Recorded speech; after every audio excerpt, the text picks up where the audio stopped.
কি প্রচণ্ড ঠান্ডা পড়েছে, তাই না? কখন যে বেলা বয়ে যায় বোঝাই যায় না। এই কনকনে ঠান্ডার মধ্যে উঠতে উঠতেই 10টা।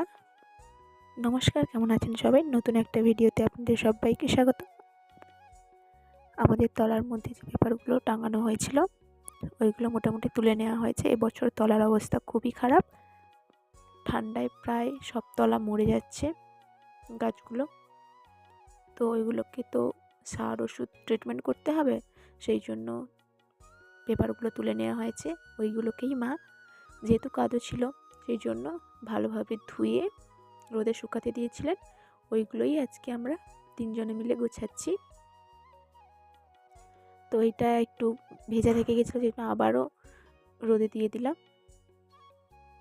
এগুলোকে যত্ন করে তুলে রাখা হচ্ছে পরের বছর ব্যবহারের জন্য। ভালো থাকবেন সবাই, আজকে এইটুকুই।